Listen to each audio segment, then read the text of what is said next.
കാസർഗോഡ് കുമ്പള മൊഗ്രാലിൽ യുവാവിനെ മണ്ണെണ്ണയൊഴിച്ച് തീകൊളുത്തി കൊല്ലാൻ ശ്രമം. കർണാടക ഹുബ്ലി സ്വദേശിയും മൊഗ്രാൽ കൊപ്പളത്ത് വാടക ക്വാർട്ടേഴ്സിൽ താമസക്കാരനുമായ അബ്ദുൾ ഗഫൂറാണ് ക്രൂരമായ ആക്രമണത്തിന് ഇരയായത്. പുലർച്ചെ 5:30 മണിയോടെ മൊഗ്രാൽ റെയിൽവേ അടിപ്പാതയിലാണ് നാടിനെ നടുക്കിയ സംഭവമുണ്ടായത്. യുവതിയുടെ നേതൃത്വത്തിലുള്ള 4-അംഗ സംഘമാണ് അക്രമം നടത്തിയതെന്ന് അബ്ദുൾ ഗഫൂർ നൽകിയ പരാതിയിൽ പറയുന്നു.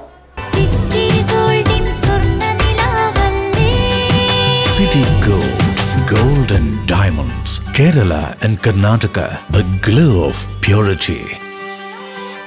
കുമ്പള പോലീസ് സ്റ്റേഷൻ പരിധിയിലെ മൊഗ്രാലിൽ യുവാവിനെ തടഞ്ഞു നിർത്തി ദേഹത്ത് മണ്ണെണ്ണയൊഴിച്ച് തീകൊളുത്തി കൊല്ലാൻ ശ്രമം. സാരമായി പൊള്ളലേറ്റ യുവാവിനെ കുമ്പള ജില്ലാ സഹകരണ ആശുപത്രിയിൽ പ്രവേശിപ്പിച്ചു. കർണാടക ഹുബ്ലി സ്വദേശിയും വർഷങ്ങളായി മൊഗ്രാൽ കൊപ്പളത്ത് വാടക ക്വാർട്ടേഴ്സിൽ താമസക്കാരനുമായ അബ്ദുൾ ഗഫൂറാണ് ക്രൂരമായ ആക്രമണത്തിന് ഇരയായത്. പുലർച്ചെ 5:30 മണിയോടെ മൊഗ്രാൽ റെയിൽവേ അടിപ്പാതയിലാണ് സംഭവം. തേപ്പുമേസ്തിരിയായ അബ്ദുൾ ഗഫൂർ പതിവ് പോലെ ക്വാർട്ടേഴ്സിൽ നിന്ന് ഇറങ്ങി ദേശീയപാതയിലേക്ക് നടന്നു പോവുകയായിരുന്നു.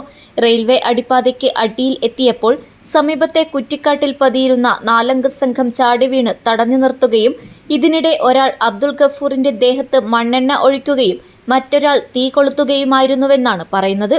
തീ ആളിപ്പടർന്നതോടെ അബ്ദുൾ ഗഫൂറിനെ ഉപേക്ഷിച്ച് അക്രമി സംഘം ഓടി രക്ഷപ്പെട്ടു.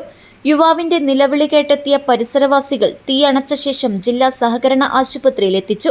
അബ്ദുൾ ഗഫൂർ അപകടനില തരണം ചെയ്തിട്ടുണ്ട്. ശരവണൻ, ലിംഗം, മേരി, കണ്ടാലറിയാവുന്ന മറ്റൊരാൾ എന്നിവരാണ് അക്രമം നടത്തിയതെന്ന് അബ്ദുൾ ഗഫൂർ പറഞ്ഞു. സീതാങ്കോളിയിലെ ഒരു കെട്ടിടത്തിന്റെ തേപ്പ് ജോലി ചെയ്ത വാടകയിൽ അക്രമി സംഘത്തിന് 3000 രൂപ കൊടുക്കാനുണ്ടെന്ന് പറയുന്നു. പണിയേൽപ്പിച്ച എഞ്ചിനീയർ 18,000 രൂപ നൽകാനുണ്ട്. ഇത് കിട്ടിയാൽ കൊടുക്കാമെന്ന് തൊഴിലാളികളെ അറിയിച്ചിരുന്നതായും അബ്ദുൾ ഗഫൂർ പറഞ്ഞു. പോലീസുകാരനാണെന്ന് പറഞ്ഞ് ഒരാൾ ഫോൺ വിളിച്ച് ഭീഷണിപ്പെടുത്തിയിരുന്നുവെന്നും അക്രമത്തിനു ഇരയായ അബ്ദുൾ ഗഫൂർ കൂട്ടിച്ചേർത്തു. അക്രമി സംഘത്തിനായി കുമ്പള പോലീസ് അന്വേഷണം ആരംഭിച്ചു. News bureau, Kumbla.